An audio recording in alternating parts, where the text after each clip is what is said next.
Welcome. I'm really glad you're here. What if I told you that Jesus may have left behind more than just teachings, something deeper, something hidden? Imagine a secret code, not written in symbols or books, but one that connects directly to something within you, a divine spark waiting to be awakened. For centuries, this idea remained buried, overlooked by time. But now, people are beginning to rediscover it, and strangely enough, all signs point to one mysterious place inside your own brain, the pineal gland. This tiny gland, located right in the center of your brain, has fascinated spiritual seekers and scientists for ages. Many call it the eye of God, or the third eye. It's associated with visions, deep spiritual insights, and states of higher awareness. But here's a powerful thought. What if Jesus knew about this place? What if he not only knew about it, but also gave subtle instructions on how to awaken it? In today's video, we'll explore a spiritual practice inspired by Christ's own words. A path that helps you turn down the noise of the outside world and tune in to something greater, something beyond your five senses. You'll learn how silence, presence, and deep reflection can open what some call the inner temple. It's not about religion or dogma. It's about awakening your own divine connection. We'll go into the deeper meanings hidden within the Gospels, the parts that go beyond surface-level teachings. We'll talk about the true purpose of prayer, not just as words we recite, but as a state of being that aligns you with higher consciousness. We'll explore how Jesus may have left behind spiritual breadcrumbs, inviting us to turn inward, be still, and awaken to something eternal. By the end of this video, you'll understand why this knowledge was kept hidden for so long, and why now, more than ever, it's being remembered. You'll see why this simple but powerful truth was considered sacred, even dangerous, and how it has the power to reconnect you with your true self. If you're curious about what lies beyond the veil of ordinary life, if you're searching for answers that science and organized religion haven't fully explained, stay with me. Watch to the very end. This could be the beginning of a deeper journey for you. And if this message speaks to something inside you, please take a moment to like the video, subscribe to the channel, and turn on notifications. This isn't just content, it's a key to something more. Now, let's go deeper. Inside your brain is a small structure that many ancient traditions believed held the key to other worlds. It's called the pineal gland. You've probably never thought much about it. Most people haven't. It's a tiny pine cone-shaped organ about the size of a pea. But don't let its size fool you. For thousands of years, mystics, sages, and seekers believed it played a powerful role in spiritual awakening. Science tells us the pineal gland produces melatonin, the hormone that helps regulate sleep and your body's natural rhythms. But many believe it does more than that. There are reports, studies, and experiences that suggest the pineal gland is also linked to visions, lucid dreams, intense intuition, and even mystical experiences. Interestingly, it becomes most active in stillness and darkness, the very conditions that promote inner reflection and deep meditation. To truly understand its importance, we need to step beyond the limits of traditional science and look at how ancient cultures saw this gland. In Hinduism, it's symbolized by the Ajna chakra, the third eye known for inner sight and clarity. In Buddhism, it's considered the point of enlightened awareness. In ancient Egypt, the Eye of Horus, a sacred symbol of knowledge and protection, bears a striking resemblance to the shape and placement of the pineal gland when viewed in a cross-section of the human brain. These cultures weren't connected by time or geography, yet they all seem to understand that there's something extraordinary within us, something divine, something that connects us to the universe, to God, and to a higher version of ourselves. And perhaps Jesus, too, was pointing us toward this inner awakening, not with direct scientific explanations, but through parables, silence, and the invitation to go within. Despite having no access to contemporary technology, these peoples understood that this gland served as a link between the material and spiritual worlds based on their own inner understanding and first-hand experience. Similar to an internal antenna is the pineal. Unlocked and aroused, it detects wavelengths that are inaudible to the normal senses. For this reason, it is closely linked to inner vision, intuition, awareness expansion, and a relationship with the divine. This leads to an important question. Why do most people not even realize that we have a spiritual doorway within us? Because Jesus knew this secret and offered precise instructions on how to activate this core of spiritual power. The solution is in what follows. Jesus avoided using scientific terminology in his speech, but only those who listen with an enlightened heart may comprehend the spiritual keys that were conveyed in his words. In one of his most mysterious statements, he said, "If your eye is single, your whole body will be full of light." Matthew 6:22. It appears to be a straightforward metaphor at first look. He was talking about something far more potent, though, when we examine it more closely with the Spirit's eyes. The waking of the one eye, the focal point of inner vision. According to esoteric traditions, this one eye is equivalent to what the ancients referred to as the third eye, a point of pure awareness that sees beyond illusion, substance, and appearances, an eye that sees the light behind darkness, the reality behind form. According to Jesus, the kingdom of God resides inside us rather than outside of us.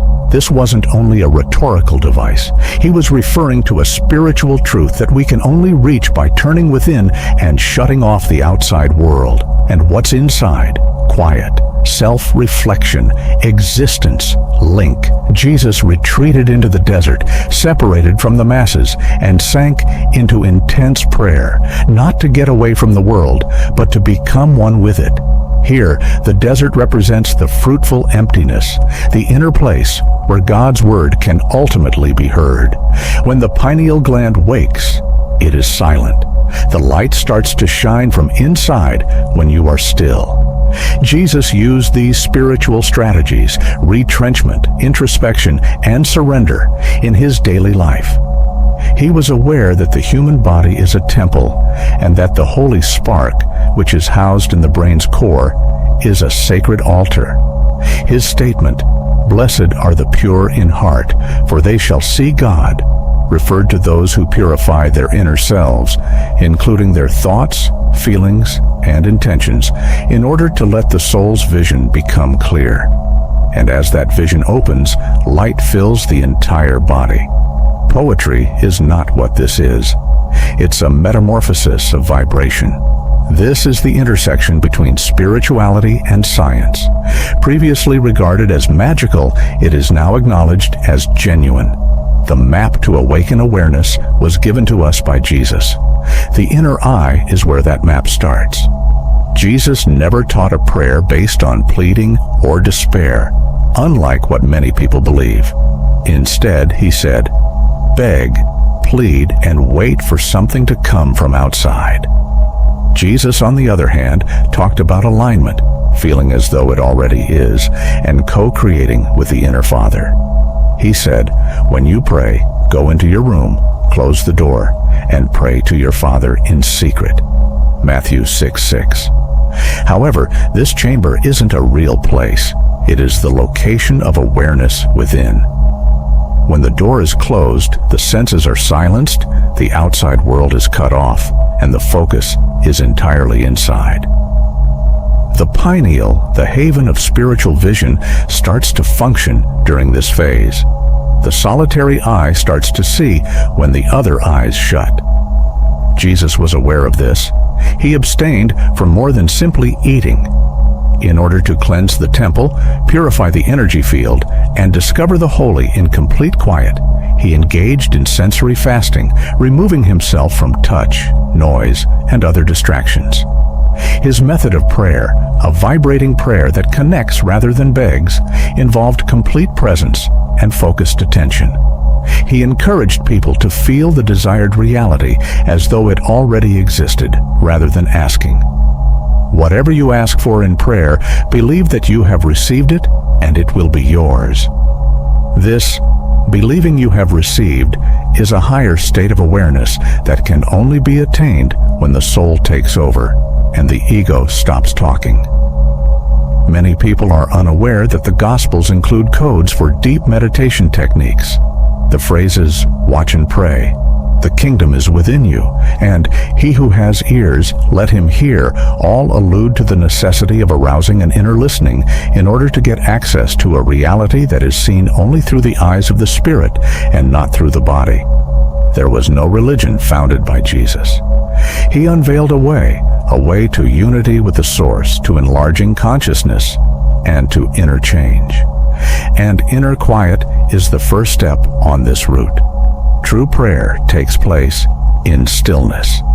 The pineal lights when there is quiet. Silence is where the awakened being's frequency and reality connect. I must tell you about something that changed my life forever. It started when I made the decision to genuinely implement what Jesus taught, not as a religion, but as a deep spiritual practice, though it didn't happen right away. I began to be quiet, to retreat, to go into that hidden place he had mentioned.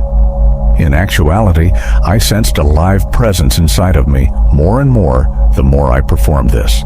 There was nothing external about it. It seemed as though a long dormant aspect of myself was starting to reawaken, as though I was remembering who I am. Then an amazing event began to take place. My fantasies became more realistic. My senses became more acute. Above all, I started to see things with such clarity in my judgments, signs, and relationships that I thought I was seeing with an eye I wasn't even aware I possessed. Everything made sense when I started researching the pineal gland. The benefits of quiet, mindful breathing and profound meditation on the brain are being studied by several experts today. And the results confirm what the ancient sages already knew. The pineal is a bridge that connects realms. According to neuroscience research, the area where the pineal is situated experiences a considerable increase in activity during altered states of consciousness, such as those brought on by serious meditation or prayer. This is referred to by some scholars as the center of mystical experience.